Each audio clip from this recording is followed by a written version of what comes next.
Someone asked in the comments, why does God talk to you?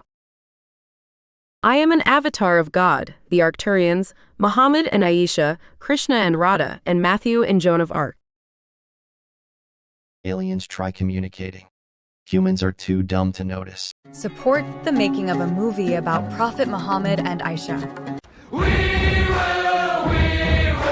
rock you. Sing it out. We will rock you. We will rock you. Sing it out. Don't skip any of it. The enlightened already know this. The ignorant need to learn this.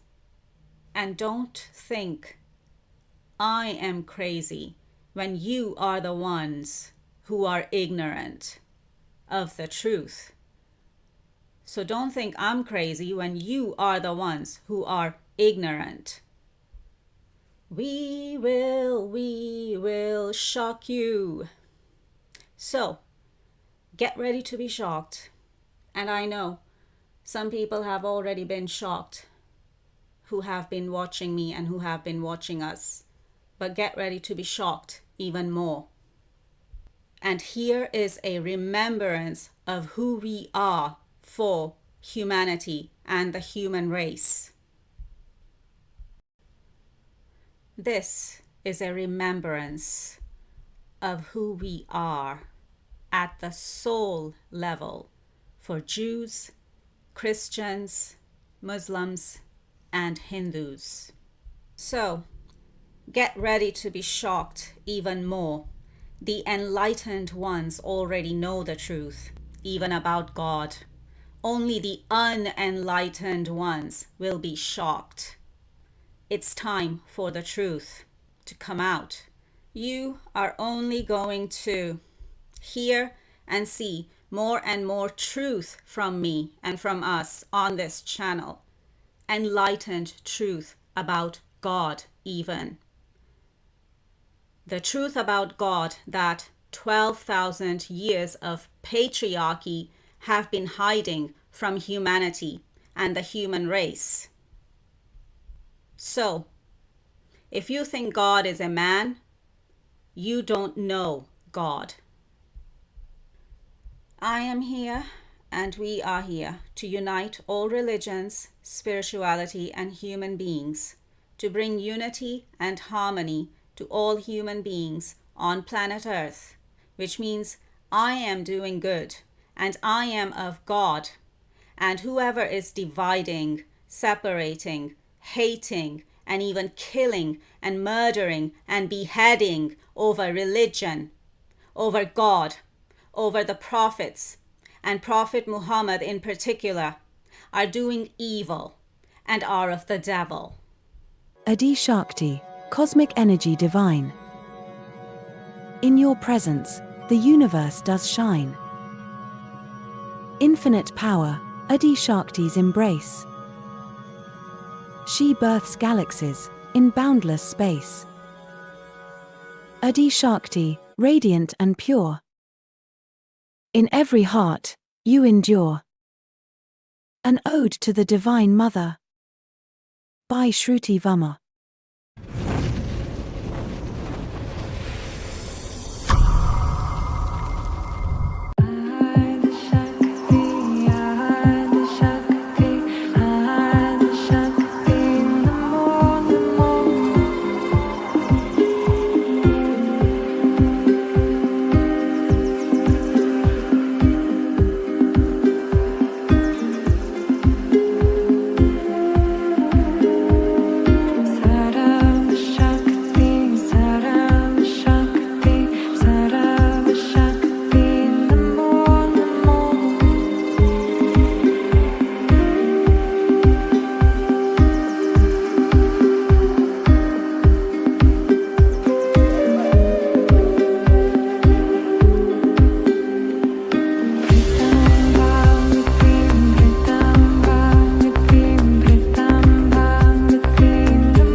universe is God.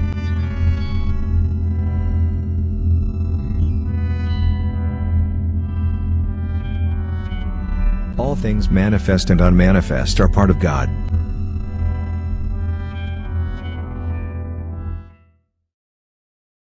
When I look at this photograph, my eye is drawn to two things.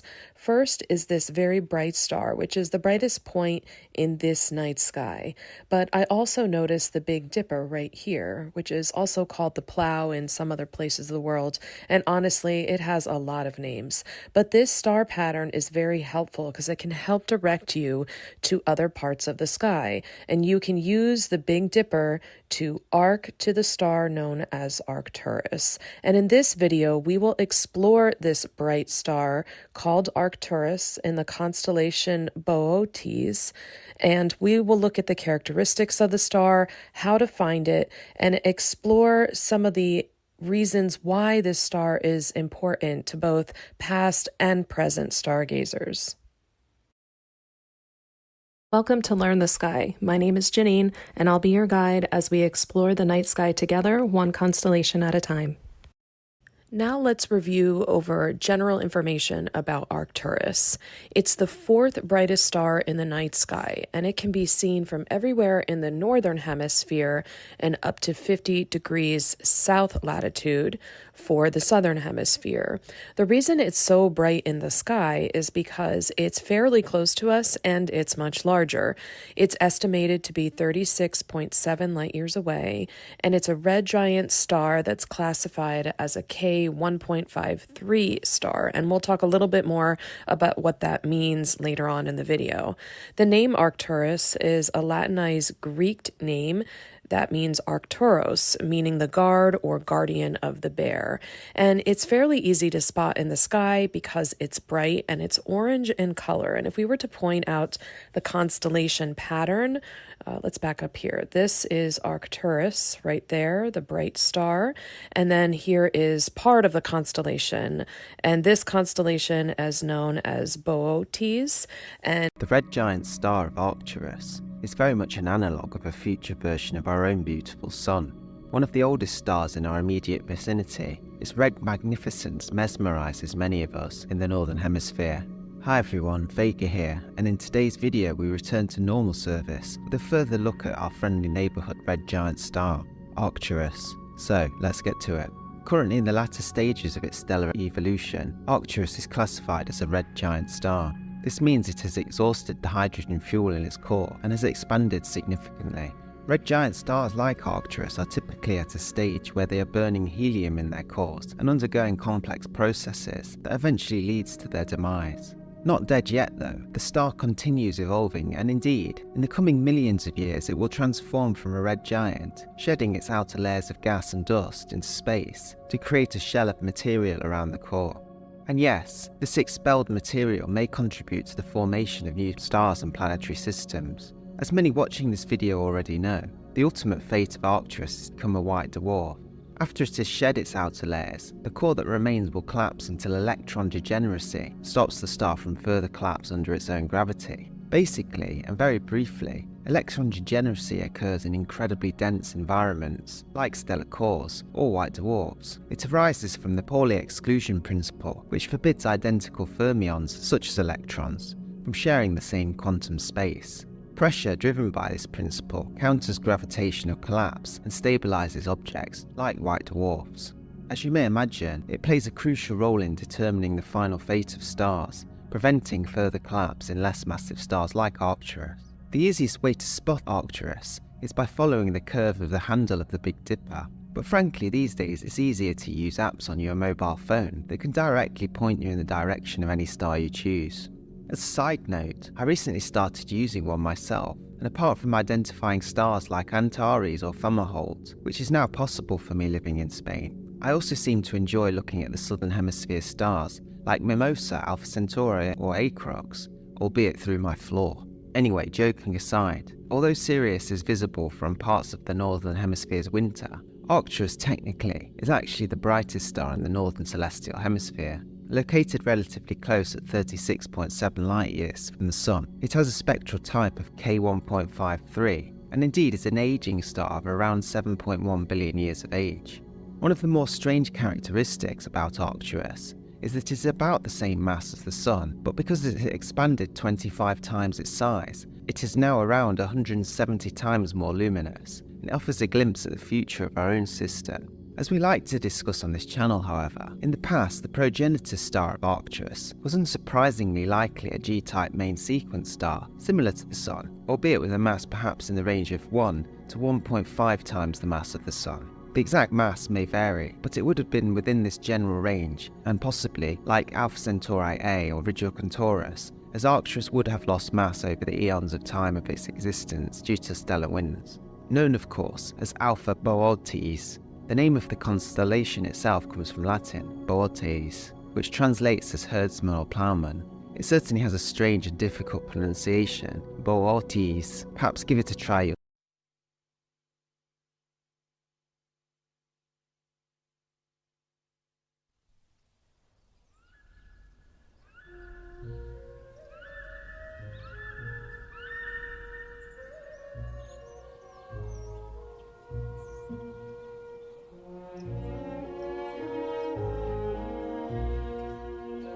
Many years ago, when I was a young man, I lived on the shores of Lake Galilee in the town of Capernaum.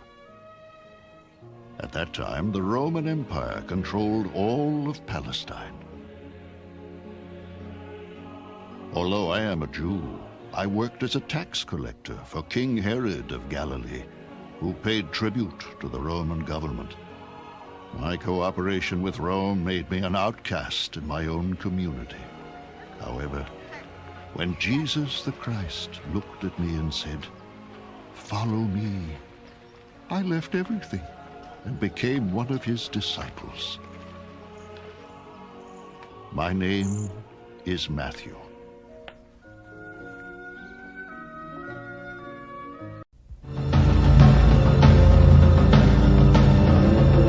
In a time of oppression, soldiers are coming. There's no time. I will not lose my daughter. she was an innocent. I have never seen such piety at an early age. What puts these dreams inside your head? A leader. I must help unite the people of France. God puts us where he wants us. And a warrior. For God's sakes, child. Be careful. A woman so extraordinary. I had heard voices as clearly as I'm speaking to you now. What have your voices said to you? That my destiny lies elsewhere. She is still an inspiration. She is going to unite all of France behind me. Joan of Arc. You are so brave. You are capable of more possibilities than you even imagined. She gave hope to a monarchy. Your Majesty, you must have faith, and the people of France will follow. And brought unity to a nation. If she wears the part well, the troops might rally. Strike the English hard and kill them to the man. We are not on a mission of vengeance, Captain. What if she fails? What if she succeeds? Until those who praised her. Your Majesty, it is God's will that France is united. You presume to speak for God? God speaks for himself. Plotted to destroy her. I warn you that the girl is neither liar nor hypocrite. She believes she has been instructed by God. She is an unrepentant heretic, and she will burn. Why are you punishing me for talking to God? You will bravely face whatever life hands you. You are perilously close to heresy. And when did truth become known as heresy? You ask for eternal damnation! Even if the stake were raised and the fire lit, I would not lose faith in God.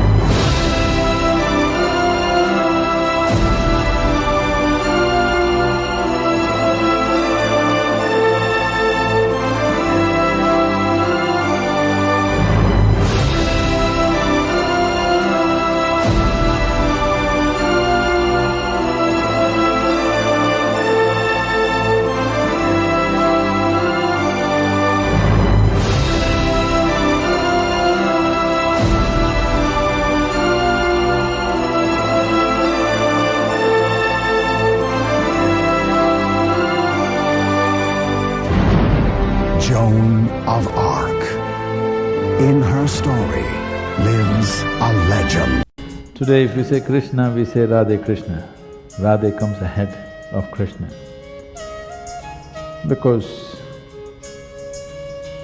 their love, their intimacy, their romance caught the imagination of a whole culture in the entire subcontinent in such a way that we don't say Krishna Radhe, we say Radhe Krishna.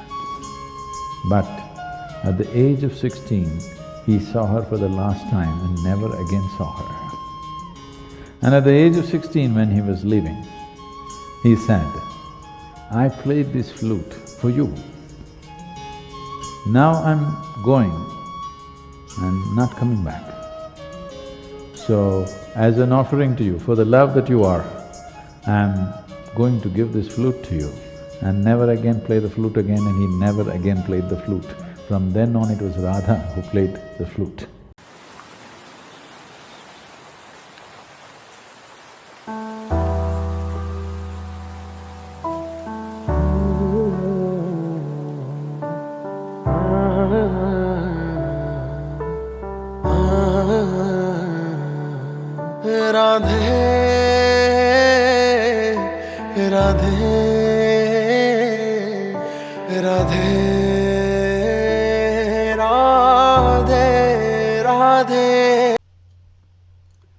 Let's talk about God, shall we? And the universe, because the universe is God. Because in the end, it is all part of God. We are all part of God. Everything manifest and unmanifest, or all things manifest and unmanifest are part of God. And all things manifest and unmanifest in the universe and multiverse are part of God. Now let's start with the monotheistic Abrahamic religions of Judaism, meaning Jews, Christianity, meaning Christians, and Islam, meaning Muslims. And then I'll go into Hinduism regarding this subject, or regarding God and the universe, and or the universe and multiverse. So in Judaism, Christianity, and Islam, there is one God, which is the God, because in Islam, God is called Allah, and when we translate the Arabic word Allah into English, it means the God. Now, let's come to Hinduism, and who is that one God or the God for Hindus? Now, I came across an article on Google a while back, which said that for Hindus, that one God or the God is Brahma. Now, who or what is Brahma for Hindus? Now, when I Google it, it says Brahma is the creator God. It says the creator God of the Hindu sacred triad or trinity, comprising of Shiva and Vishnu, or those are other forms and or aspects. So Brahma, Vishnu, Shiva, that's the Hindu trinity of God or Hindu sacred triad. And it's saying it's the ultimate ground of all being in Hinduism. So, and another definition of Brahma here says Brahma is a Hindu god referred to as the creator within the Trimurti or the trinity of supreme divinity that includes Vishnu and Shiva. Okay. So then my question is, where is the trinity of goddesses? Where is Durga? And, you know, Durga is the trinity of goddesses. It's like Celtic? Is that Celtic? The triple goddess concept. It could be. Yeah, that's what's coming to my mind, or that's what... is it you? Okay, that's what Krishna for Hindus, and he's the same soul as Prophet Muhammad for Muslims, and he is the same soul as Matthew from the Bible, or Prophet Matthew for Jews and Christians, is also giving me the triple goddess concept from the Celtic mythology, or I think they are also referred to as ancient religions as well, and not just mythologies. So, yeah, so in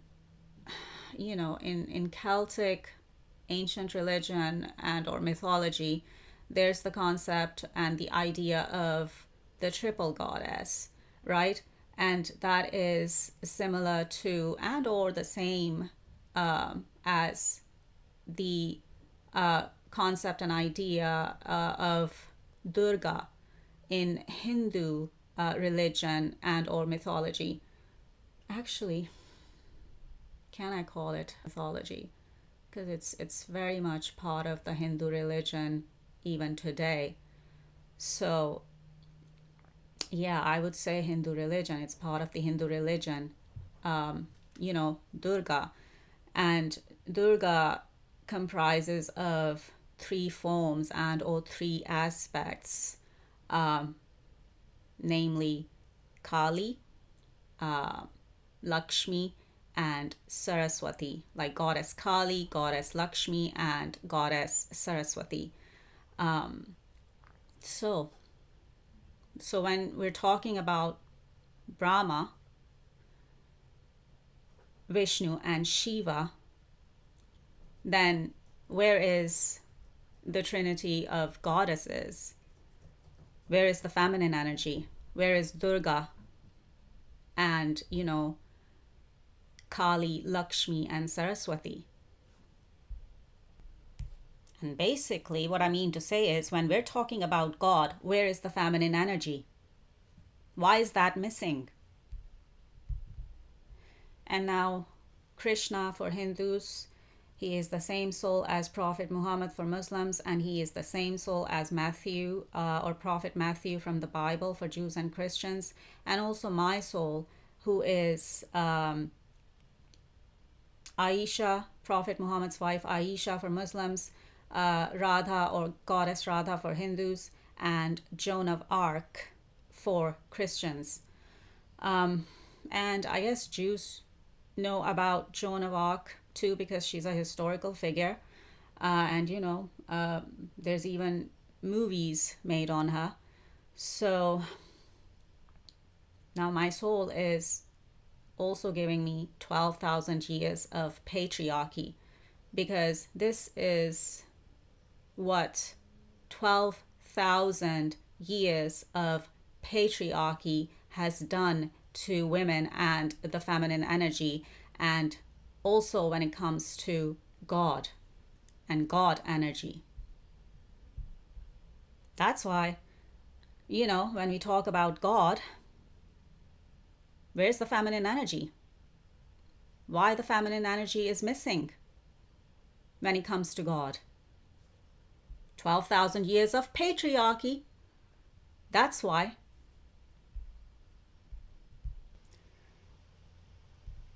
Now, when I Google Brahma or Brahman again, it's giving me another definition of Brahma or Brahman, and it's defining Brahma or Brahman as the nature of ultimate reality in Hinduism.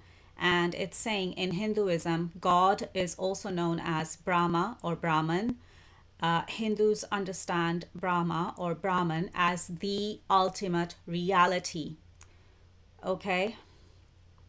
And also it's saying in Hinduism, Brahma or Brahman connotes the highest universal principle, the ultimate reality of the universe. So if Brahma means the ultimate reality of the universe, if Brahma is Brahma or Brahman, if Brahma or Brahman is the ultimate reality, then why does it only comprise of Brahma, Vishnu, and Shiva? Why does it only comprise of men or masculine energy and only the male principle? Why is it missing the feminine energy? Why is it missing the feminine principle of the universe and of God? Where is the feminine energy? Where is the feminine principle of the universe? Why is Brahma meaning the ultimate reality, or Brahma being the ultimate reality, missing the feminine principle, missing the feminine energy? Because why is it only being represented by male energy, by the male principle only, meaning Brahma, Vishnu, Shiva? Why the male principle only? Why the male energy only? Why men or Brahma, is also represented by a man for Hindus? So why a man only? Where is the woman? Why is the woman missing? Where is the feminine energy? Why is the feminine energy missing? And why is there like a separate concept or idea of Durga? And then, of course, the triple goddesses or the three forms and or aspects of Durga comprising goddess Kali, goddess Lakshmi, and goddess Saraswati. But why are they separate? Like,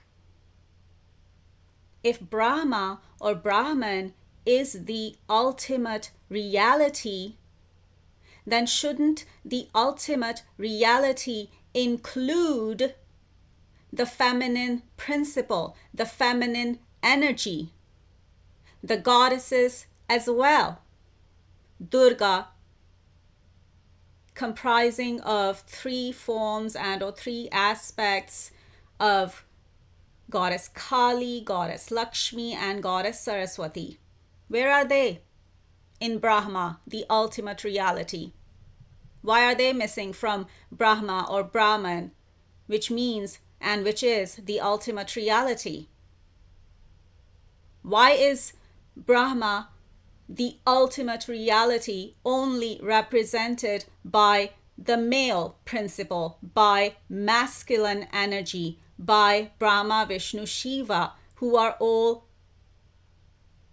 represented as men? But that's the thing. So where is the woman then?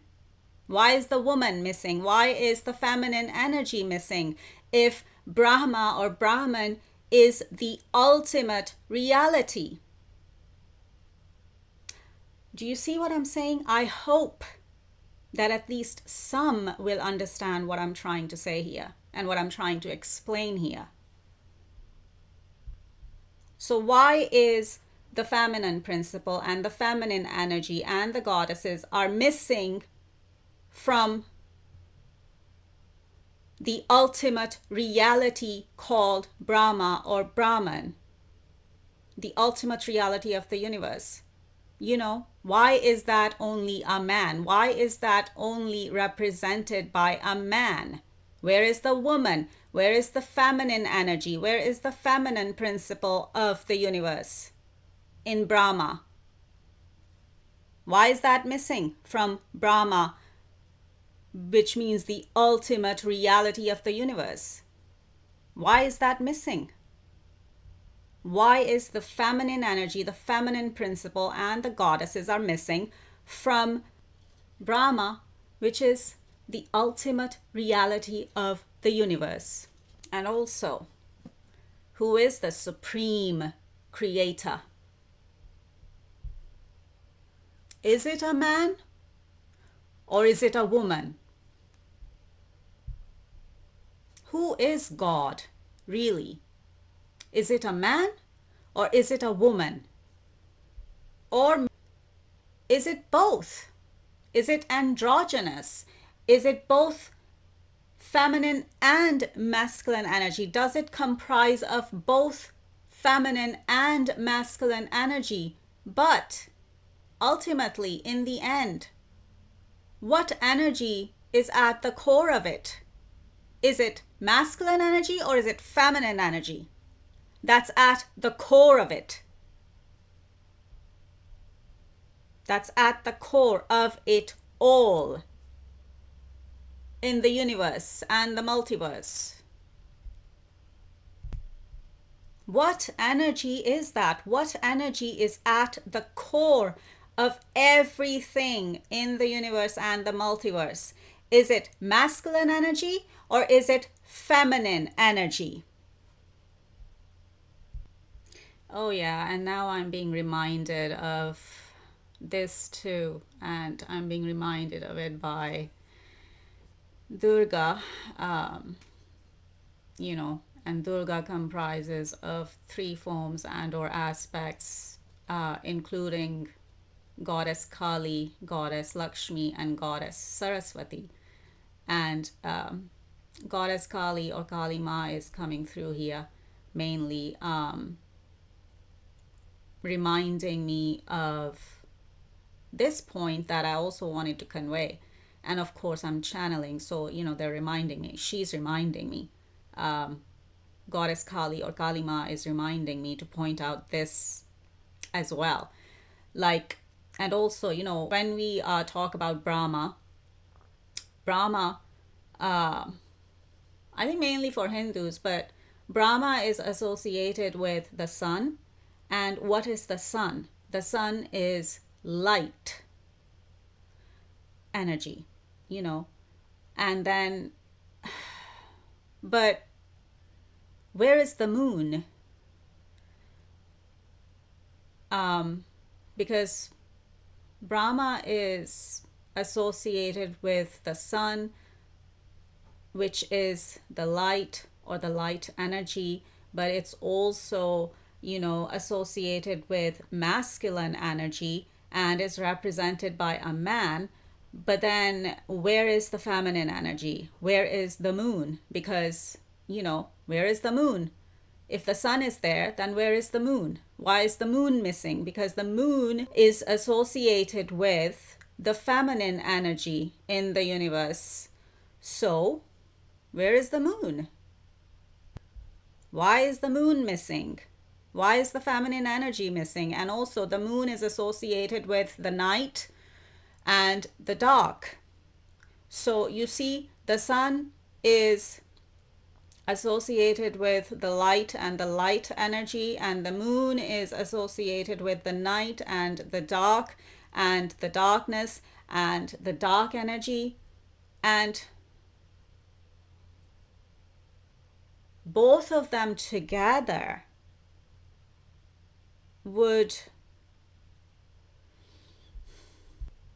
be part of that ultimate reality of the universe called Brahma, or which is represented by the concept and the idea of Brahma in Hinduism. But this is not just for Hindus, though. I'm not just talking to Hindus here. This is for everyone. This ultimate reality of the universe and God needs to be understood by everyone, not just Hindus. Do you see what I mean? Because I will include, Jews, Christians, Muslims, Buddhists, everyone. And also, the proof of this is there in human reality. Who has a womb? Who has a womb? A man or a woman? It's the woman who has a womb. It's the women who have a womb. It's the women and it's the woman who creates life in her womb for 9 months. And it's the woman who gives birth to life after those 9 months of creating that life within her womb, within her body, within her womb. It's not a man. It's a woman. It's women who do that.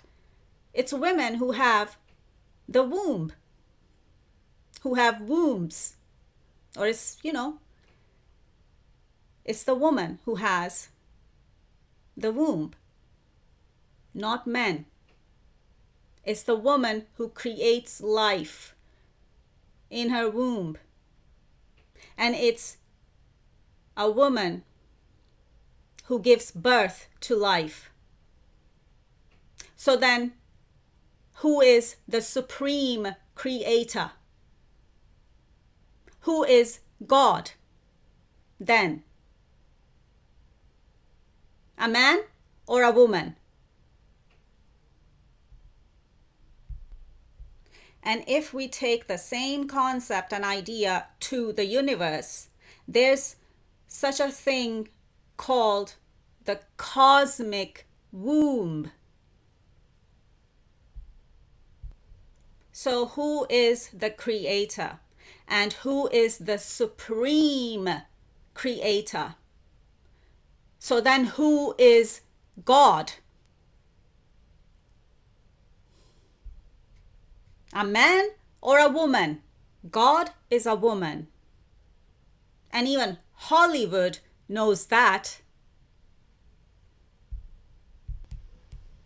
And not that, we need Hollywood's approval, but this is just one of those things.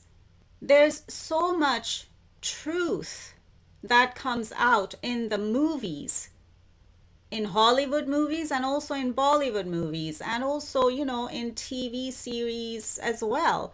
But it's just that the ones who are tapped in spiritually, like I am, will pick up on that truth, while the others who are spiritually asleep won't.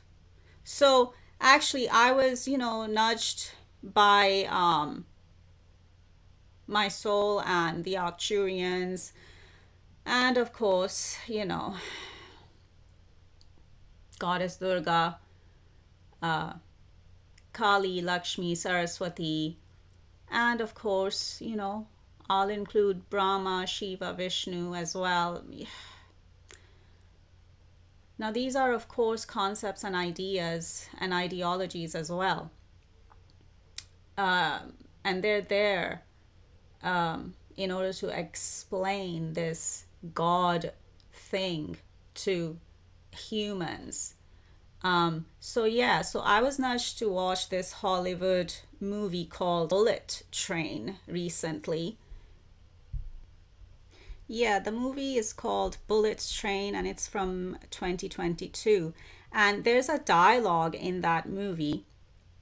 And of course, the main character, Brad Pitt is playing the main character, and of course, and Sandra Bullock. So, you know, there's a dialogue in this movie where Brad Pitt says something like, because God hates me. And Sandra Bullock, who is on the other side of the phone talking to Brad Pitt, says, no, she does not. She says, no, she doesn't. But what does she say? She says, she. Which means what? God is a she. God is a woman. And that is the truth that the 12,000 years of patriarchy have been hiding from the human race on this planet Earth. And now we have to bring it out. We have to bring this truth out. We are bringing this truth about God out now. Because it's time for the truth to come out, and it's time for the truth about everything to come out, but also it's time for the truth about God to come out to humanity as well. And so that's why we're bringing out the truth about God too now at this time, because it's time for the truth about God to come out even. I told you in the beginning, we will shock you. And when I'm talking about the moon and the moon energy and it being associated with the night and with the dark and with the darkness and dark energy, and it also being associated with the feminine energy, but let's not forget that the moon is also a luminary, just like the sun. Both the sun and the moon are luminaries, meaning a luminary is something that gives light. We know that the sun gives light, and that the sun is associated with light because it gives light. But the moon also gives light in the dark or in the darkness. So the moon is also a luminary like the sun, just like the sun.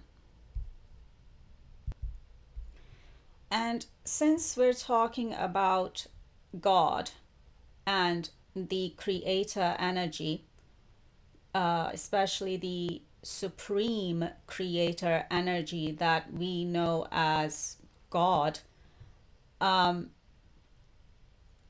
when it comes to the sun and the moon, now, why associate the sun only with masculine energy? Because, you know, when it comes to the supreme creator or God, it has both feminine and masculine energies within. But the core energy is feminine. So when we talk about the sun and we associate the sun only with masculine energy, only with Brahma, which is, again, it's like, it seems to me that that's only represented by masculine energy. And is that correct? Because if God and the Supreme Creator has both feminine and masculine energies within, then that means that the sun or Brahma would have both feminine and masculine energies and not just masculine energy. And it's the same with the moon as well. There's the feminine energy, which is the core energy, which is the energy at the core of it all. But within that feminine energy, there's also the masculine energy. Now, I know most people would probably find this difficult to grasp, at least initially, but please try and, try and gain some understanding while I'm trying to teach you here. So now another thing is coming to my mind, because see, I have to keep spelling it out for people because people easily misunderstand and misinterpret things and take things out of context because people just simply don't know about these things, because these are some deep truths when it comes to the universe and when it comes to God and God energy.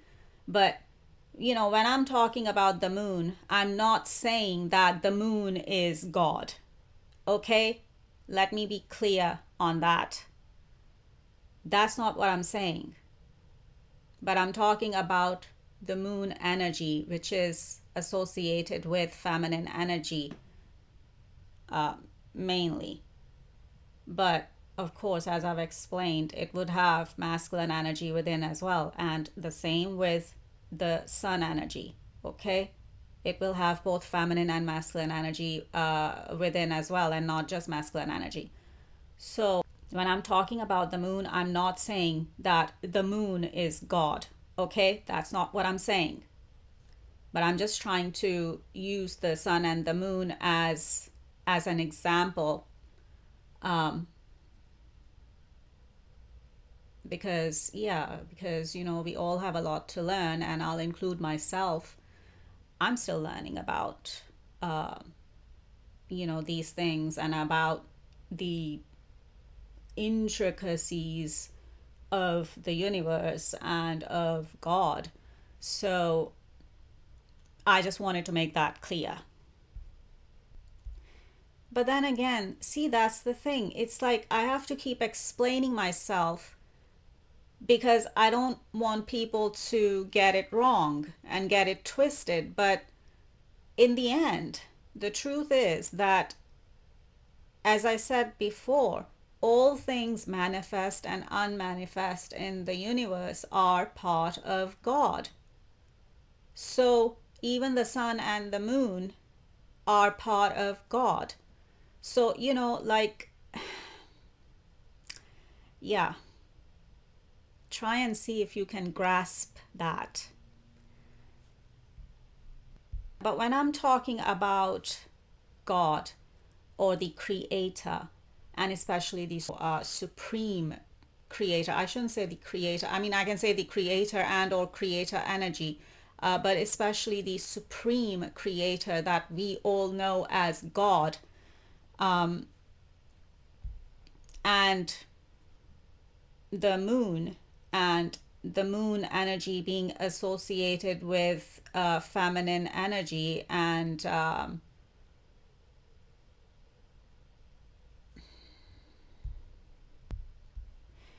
especially in particular when I'm talking about and referring to the Supreme Creator or God energy. And this is hard to explain in words.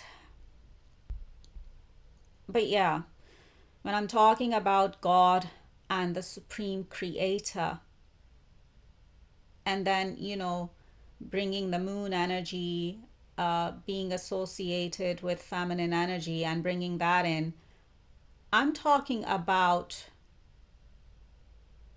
the light in the darkness, if you see what I mean, because the moon is also a luminary. As I said, it gives light in the darkness. So when I'm talking about God and the Supreme Creator and the feminine energy, that's what I'm talking about, and that's what I'm referring to. It's like light in the darkness. I hope that's clear. So when it comes to God and the Supreme Creator and feminine energy, or when it comes to God and the Supreme Creator being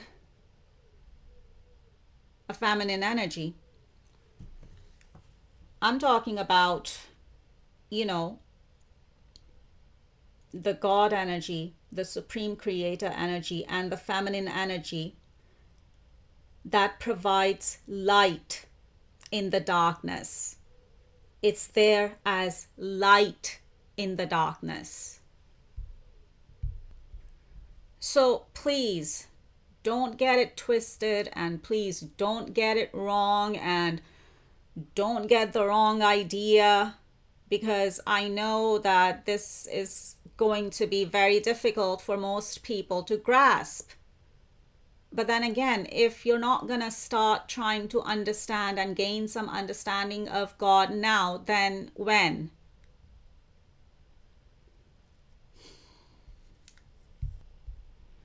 But I know, even after I've explained myself, and even after I've explained all this, I know that most people are still not going to get it, or most people are still going to get it wrong. They're still going to have the wrong idea about it. They're still going to get it twisted. It's because, and also because coming from me and, coming from a woman, and I know that people already are having the wrong ideas about me out there, and they're thinking all sorts of wrong things about me, and making me out to be something that I'm not. But then again, that's what people in the past did to all the other prophets as well. And people have always done this throughout history with us prophets. And so now people are doing this to me and thinking the wrong way about me now, or thinking in all sorts of wrong ways about me now. And because most people are ignorant of the truth about God, even because most people don't know God.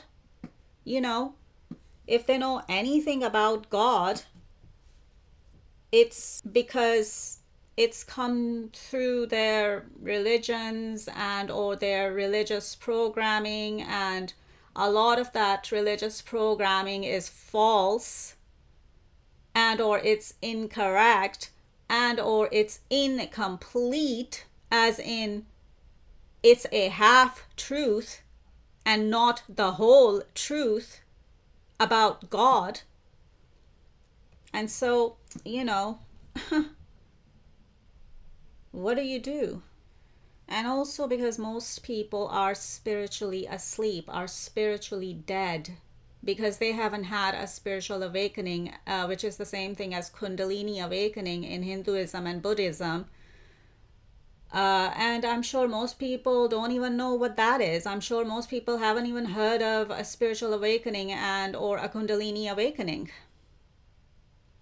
Most people probably don't even know what that is. So, and unless you've had a spiritual awakening and or a Kundalini awakening, how are you going to know God? How are you going to know anything about God? It's like, because if you haven't had a spiritual awakening and or a Kundalini awakening, you're not even awakened to your own soul or spirit inside your body. So then how are you going to know God? because we can only know God through our own soul and through our own spirit. So how are you going to know God without a spiritual awakening, without a Kundalini awakening? And speaking about Kundalini and Kundalini energy, what is Kundalini or Kundalini energy? And that's why, you know, when I shared that mantra in the beginning of this video, you know, that's why I shared that Kundalini mantra. And especially the part where it says, Kundalini Mata Shakti, Namo Namo. So Kundalini or Kundalini energy is associated with feminine energy. Because when it's saying Kundalini Mata, Mata means mother, means feminine energy. And Shakti, of course, means energy and or power. I mean, you can translate it as both. But that's what Kundalini or Kundalini energy is. So, again, who is God then? If not feminine energy, at the core of it all, at the core of God, the supreme creator, is feminine energy. So God is a woman. And then we come back to what is Kundalini energy? Where do you find Kundalini energy in the human body? And what is it? And actually now I'm remembering that there is a mention of Kundalini and Kundalini energy in the Muslim holy book Quran as well. It's kind of vague, but it's there. And someone like me who knows about it, I'll be able to spot it. Or, well, I've already spotted it in the Quran. I already know where Kundalini or Kundalini energy is mentioned in the Quran for Muslims. So, you know, if any Muslims are watching me, please don't think that, you know, when I'm using the word Kundalini, that it's only a Hindu or Buddhist thing. No. And the same goes for Jews and Christians as well. Because you need to know what Kundalini or Kundalini energy is and where, you know, where it is found in human body and why is it there and what is it? You know, in simplest terms, Kundalini or Kundalini energy is soul energy, and it's also God energy. So then you need to sit down and reflect upon what that means. And also I shared that ode to the Divine Mother, which is like, you know, some poetry by Shruti Verma. And there's a clue in there. And that clue is this, where Shruti Verma says, she births galaxies. That's a clue about God, about the Supreme Creator. And Shruti Verma is calling God a she too,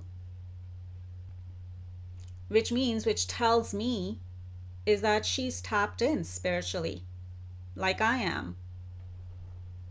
And, some of us are.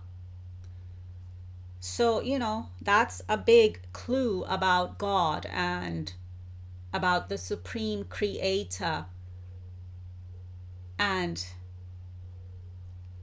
God and the Supreme Creator being a she, being feminine energy, being a woman. God is a woman, and she births galaxies. So there's your clue about God, about the Supreme Creator, and about God and the Supreme Creator being feminine energy,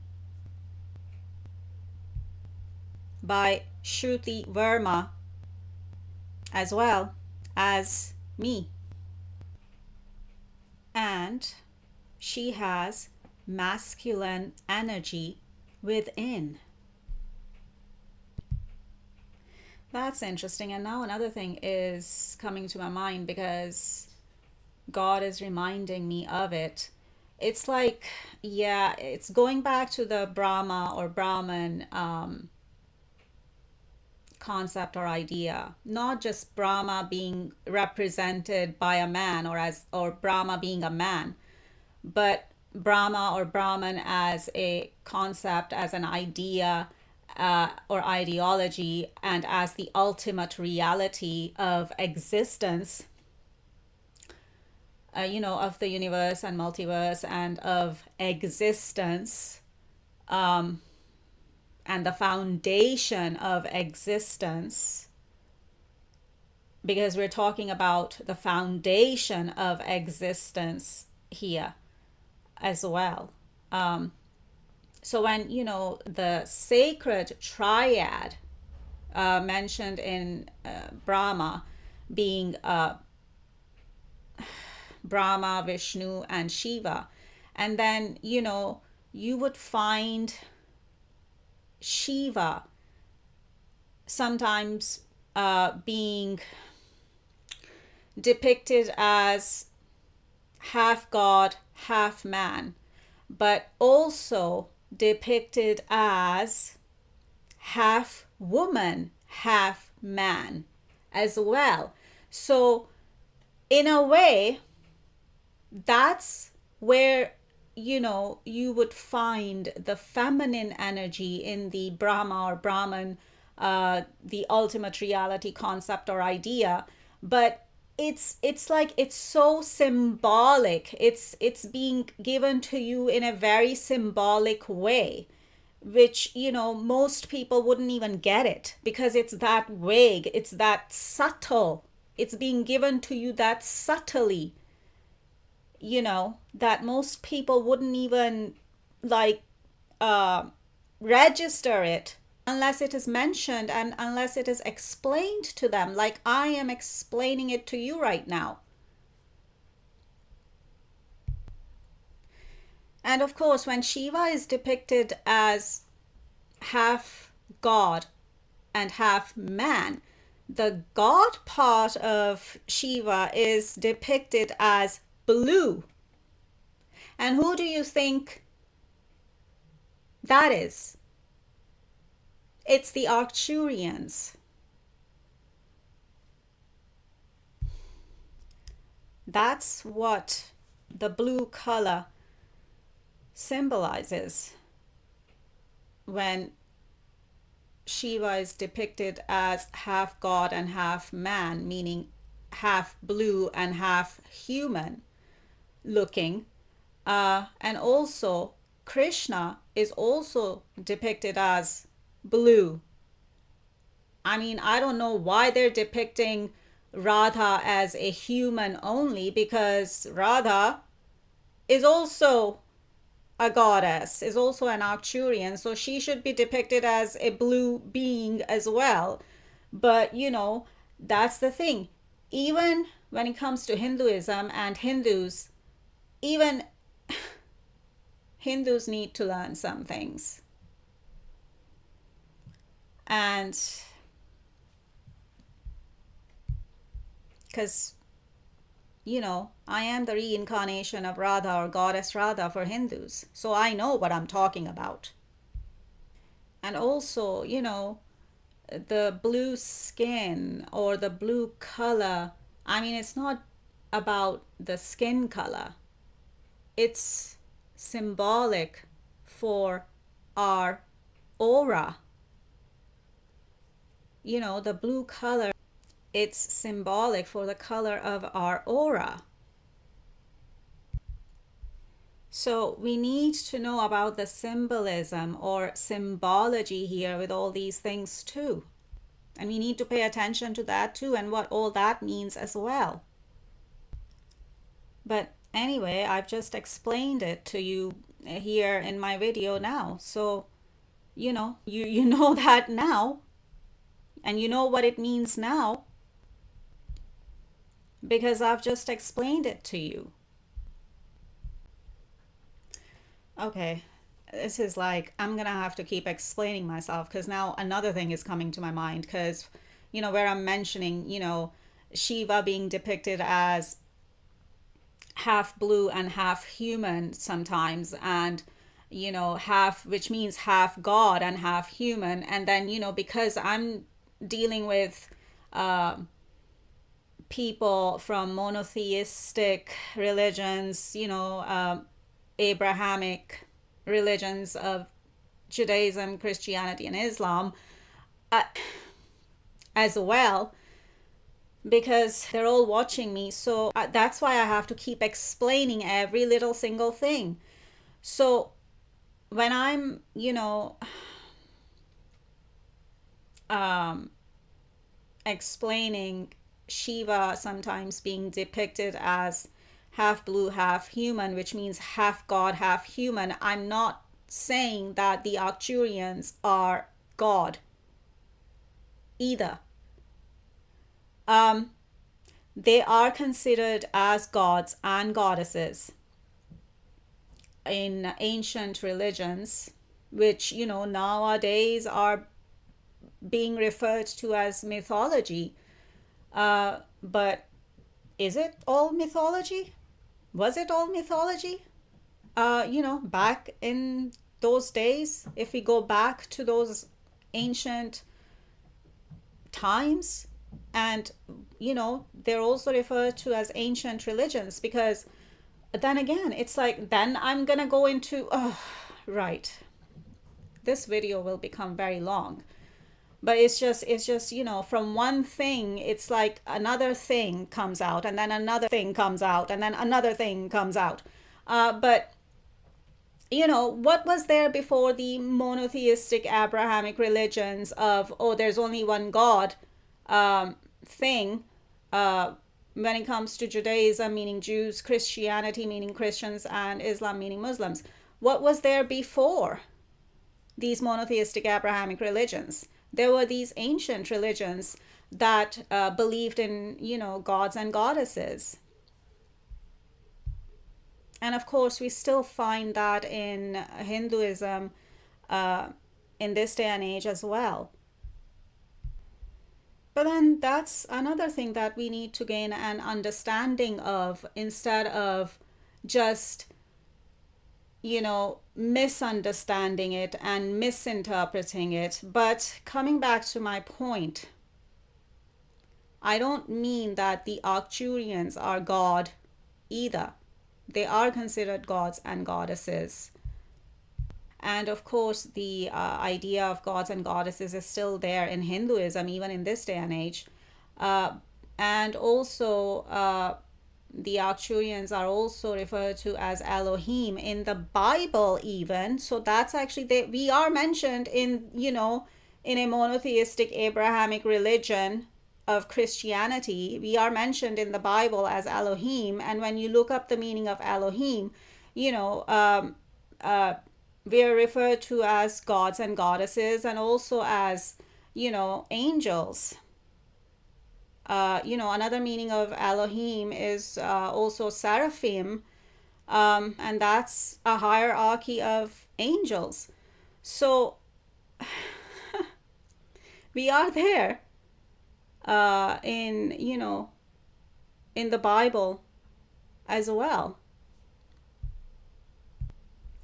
But still, The point I'm trying to make here is that I'm not saying that the Arcturians are God, because the Arcturians, although we are considered gods and goddesses as well, but the Arcturians are not the God.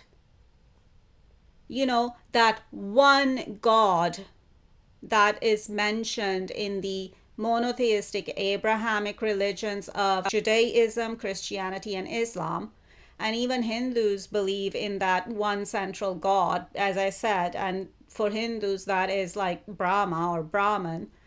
And that is not just, a god or a man. That is, as I said, it's also referred to as the ultimate reality of the universe, multiverse, and of existence. So even, for Hindus, there is that one God thing that they believe in as well. So all I'm trying to say is that I'm not saying that the Arcturians are God, because the Arcturians are not the God, if you know what I mean. Okay, I hope that's clear too. Like, the Arcturians are not the God, that one God mentioned in the monotheistic Abrahamic religions of Judaism, Christianity, and Islam. Although they are considered creator gods. Now that's another term people can look up, like who are the creator gods, etc. Now, we are considered the creator gods, but we are not the God. We are not the supreme creator. So I hope I'm clear with that too. Like, I hope I've made that crystal clear to all of you as well here. You will flee Slavers Bay on foot, like the beggar queen you are. We are here to discuss terms of surrender, not to trade insults. The terms are simple. You and your foreign friends will abandon the Great Pyramid and the city of Marine. The Unsullied you stole from Krasny's monoclos will remain to be sold again to the highest bidder. The translator you stole from Krasny's monoclos will remain to be sold again to the highest bidder. The dragons beneath the Great Pyramid will be slaughtered. We obviously didn't communicate clearly. We're here to discuss your surrender, not mine. I imagine it's difficult, adjusting to the new reality. Your reign is over. My reign has just begun.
end of your story.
You can't be serious. But I am. We will run it together. We've got a bounty of supplies, enough to get us through this freeze and the next. Oh, Elodie. You're the only person I trust to look after our people, Mother.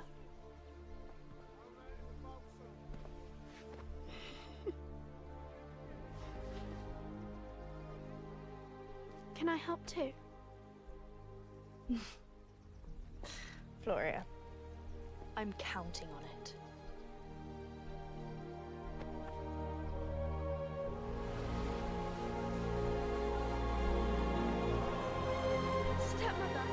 Stepmother, come and see this! Oh, my heavens! Milady, what course shall we steer?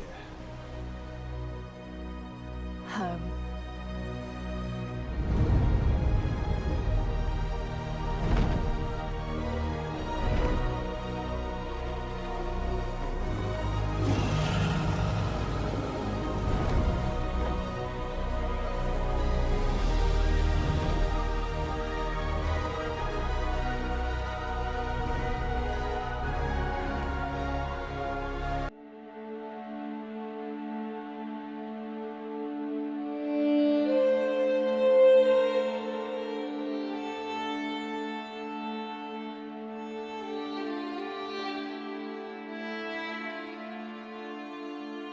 Hi.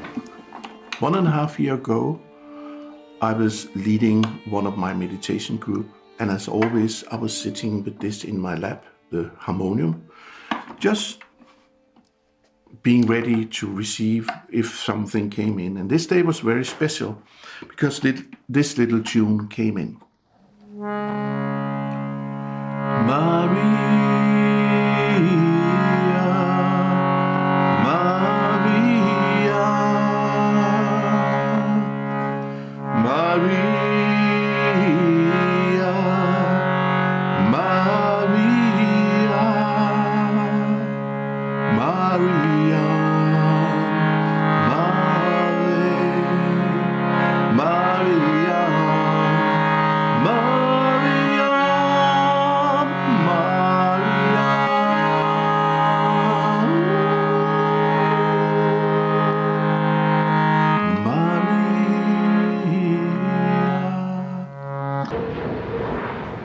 So here's that song that I have just been telling you all about, the original take. It's a song to the divine feminine in all women, to the Marys everywhere, because now is the time for the feminine to come forward and do what it was supposed to do and clear up the mess that we have made.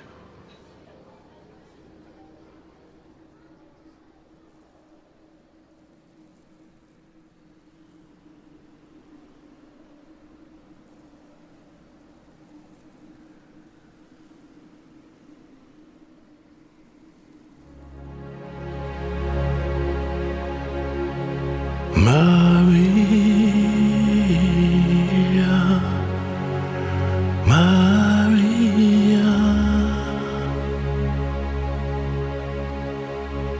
Maria, Maria, Maria,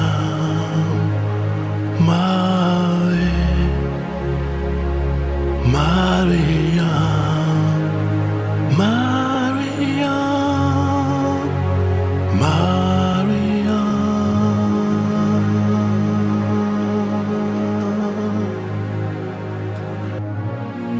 I saw you there standing, trembling by the cross. You were the thunder and the lightning that ripped the veil apart. In the holy of the holies, you were opening our hearts. Maria, Maria,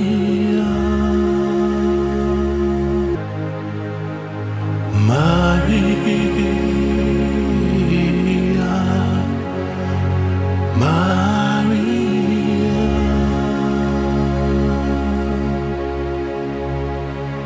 Maria, Maria,